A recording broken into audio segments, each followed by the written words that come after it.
Mulimira kyalo ekisangibwa mu muluka gwa Bukoto 1 mu ggombolola y'e Nakawa nga kirimu abantu abawerera ddala emitwalo 3.5. Ekyalo kino kyamugotteko naye kumpi buli muwala gw'okubako eriiso asitudde mwana munne. Omwana ono gwe tutumye Sarah alina emyaka 16 nga mu kiseera kino alina omwana wa myezi 7. Sarah agamba awangadde ne kitaawe nga mu kiseera we yafunira olubuto taata we yali takola, kati olw'embeera y'ewaka we yafunira omuvubuka eyali atambuza amagi. Ng'ebyokulya binsumbuwa nnyo. Kyawe nafunira omulenzi yanimbalimba nga ngulira emmere. Agamba teyasooka kukimanya nti ali lubuto nga yakitegeera gye yali atwaliddwa okukola obwayaaya gy'ate amala yadde omwezi ne bamuzza. Nze nabeera eyo namalayo wiiki zaali 2. Embeera etandika okukyuka nga mmemme nsindukirira mpulira omusujjasujja. Kati omukazi gye nali nkolera nankomyayo waddadi. Agamba mu kiseera kino embeera gy'alimu mbi ddala kuba omulenzi yaddukanga n'ezirabirira omwana talina wa kuzijja. Ey'okukozesa byo bitini kubanga aba yeetaaga amata, pampa, engoye. Batubuulidde nti buli mwaka mu kitundu kino abawala abatakka wansi wa 10 bafuna embuto nga tebanneetuuka. Oluusi ng'omwana oba bamuleeta kukola naddala ng'abo abalina bamaama abatabazaala. Ffe kye tukola nga tumugjayo eyo gy'abadde abeera nga tusooka tubeera naye wano nga tumulabirira ng'azaala, bw'amala okuzaala nga tunoonya awatuufu gy'alina okulaga nga tumutwala.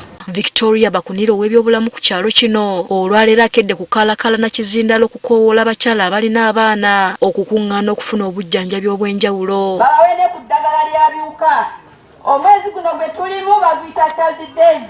Bakunira agamba ekireetedde abaana bano okufuna embuto be bazadde baabwe abeesuulirayo gwa Naggamba ku baana baabwe. Ne baleka abaana ne bakuŋŋaanira mu biduula ng'emyaka gyabwe teginnatuuka. Obulagajavu obumu buvudde ku bazadde. Agamba baafunayo ebibiina mwe bakuŋŋaanyiza abaana bano nga bino bye bibayambyeko mu kubawa obuyambi kw'ossa okubayigiriza ebyemikono. Naye twasobola okutuukirirako ku makanisa, ebitongole byaffe ebimu bye tumanyi ebizira kisanga Joy for Children ne baba nga basobola okutukwasizaako okulaba nti abaana abo tubawaako ku buyambi obusookerwako. Abamu ku batwala ebitongole ebirabirira abaana bano aba Joy for Children Uganda nga bakulembeddwamu Lindsay Namala agamba bwe bagenda mu bitundu basanga okusoomoozebwa eri abaana bano kuba bangi baba basuubira kubawa ng'ate bo baba baagala kubasomesa.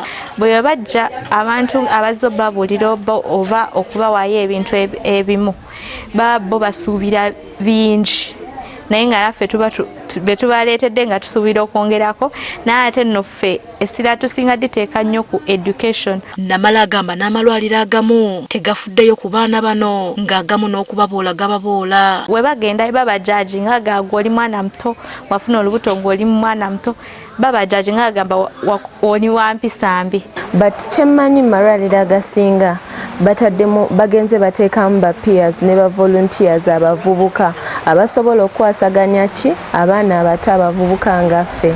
Omwana ayinza okujja gy'oli nga mukambwe ate omanyi abantu abakulu oluusi tebaagala kukola ki kubakambuwalira naddala ng'oli muvubuka. Kati aba Joy for Children Uganda nga beegatiddwako abasawo okuva mu malwaliro ag'enjawulo basazeewo okujja ku kyalo kino okusomesa abakyala bano kw'ossa okubawa obujjanjabi obw'enjawulo.